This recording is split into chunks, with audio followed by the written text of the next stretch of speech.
Hey everyone, Dragon Age the Veilguard is finally available. Now I can see why this is verified on the Steam Deck, however they did cheat somewhat, as the settings that you're seeing here is not what it launches with, as it does launch with AMD FSR 3 on Ultra Performance mode, which looks absolutely hideous once you're past the first cutscene. However, there is a better way to play this if you want to really get the most out of it, and I'll come on to that in a little while. But my recommended settings if you're going to run this locally on deck though is unfortunately the lowest graphics preset with a couple of minor tweaks, because we're going to come and turn the FSR to Intel XeSS and we can go balance mode, because if we go with the FSR even with balanced, it doesn't really gain much on the FPS front at all, maybe 2 or 3 FPS, but we really get that FSR 3 fuzziness, which is really obvious when you're moving around, especially if you look around the character, which is half the focus when you're moving around. So definitely keep that XeSS on balance.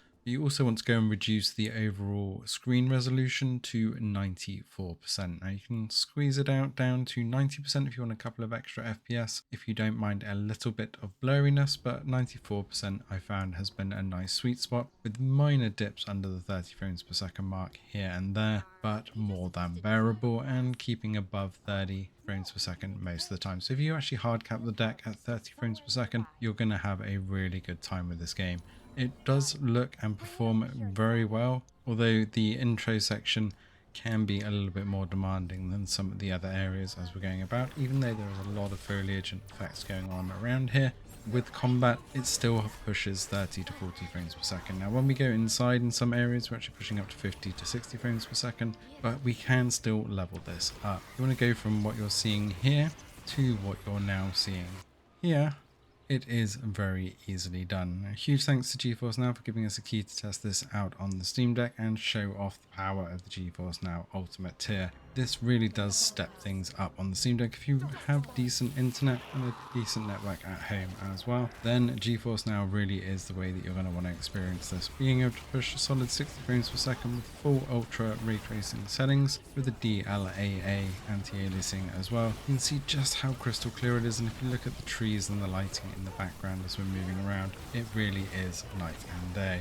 Of course, there's nothing wrong with running this locally, especially if you don't want that extra outlay, but you can also try out GeForce Now for free, although you may have to queue for a bit of time and you can only have an hour session at once. But the priority and ultimate tiers are definitely well worth looking into, and if you pick it up soon for the 6th month of the ultimate, you'll actually get Dragon Age Veilguard free as well. So do check out that deal on the website. But you'll see here with the GeForce Now footage full screen just how clear this is. This is running on the Steam Deck, captured exactly the same as you saw the local footage, and this is actually running at 1920 by 1200 to combat the stream compression. If you're not aware of that, when you stream you generally lose a little bit of quality like when you're watching Netflix on TV, but if you actually stream at a higher resolution, combat that somewhat, so we actually get a very crystal clear image here on the Steam Deck. Overall though, I am very impressed that Dragon Age Veilguard is actually running at all on the Steam Deck, but I do feel a little bit cheated with the verified status, considering the settings that it starts off with. Let us know in the comments below if you're going to be diving into this one, and I will follow up with more updates on this as I progress through the game, as I can see there's going to be some much bigger sections. Thanks for watching, and see you in the next one. I've never seen Darkspawn this deep into Arlington Forest before. As far as I know, it's never happened. If the gods are blighted, like Solus claims, maybe they're communicating with the Darkspawn somehow. Directing them?